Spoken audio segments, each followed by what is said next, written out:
A controversial bill that would roll back some work restrictions for teens as young as 14 was advanced by a Florida Senate panel this week.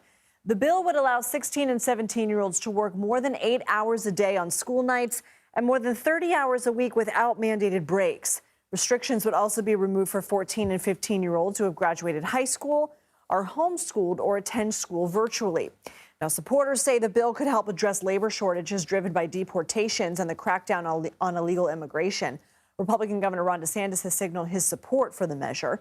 McKenna Schueler joins us now. She's a news reporter for the Orlando Weekly and has been following this. So, McKenna, the bill's sponsor says this is a parental rights issue, something we've heard a lot about in Florida.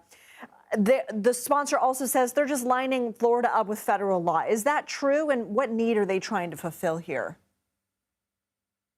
So broadly, yes, this legislation does mostly look to align state law with federal law because as a result of pressure from child welfare advocates and organized labor decades ago, Florida is actually more protective on this front for 16 and 17-year-olds specifically. Federal law only has these kinds of time restrictions for children 15 and younger in the workforce who are covered by the Fair Labor Standards Act. And so this bill is similar, I should note, to some other legislative proposals that have been pushed in other Republican-led states in recent years by business groups and the Foundation for Government Accountability, which is a right-wing think tank based in Florida with ties to both the governor and Project 2025, the policy agenda that similarly calls for deregulating child labor. A progressive coalition of labor and social advocacy groups tells you that this will put teens' education, health, and well-being at risk. What else are you hearing from those who oppose this?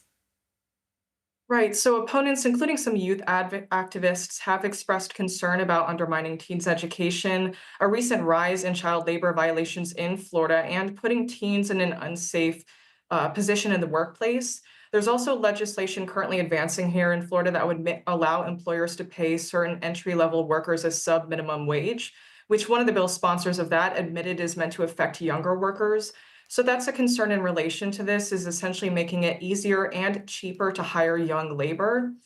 And Democratic lawmakers have expressed concern about the risk of exploitation that younger workers disproportionately face on the job, including things such as wage theft, which we don't have a lot of protection against here in Florida, as well as sexual harassment, retaliation for speaking up, or being pressured into, for instance, working longer hours because these teens might be dependent on their jobs for supplemental income to support their families. But there was notably one Republican, Joe Gruters, who was actually a Donald Trump ally in the Florida legislature, who spoke out against this bill, arguing that Florida should just let kids be kids.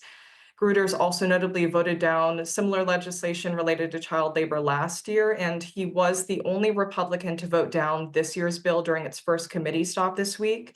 But a couple other Republicans also expressed concern, just adding that they hope to see the bill amended as it moves forward, without really specifying what that might look like. Okay, McKenna Schueler, thank you so much for your time.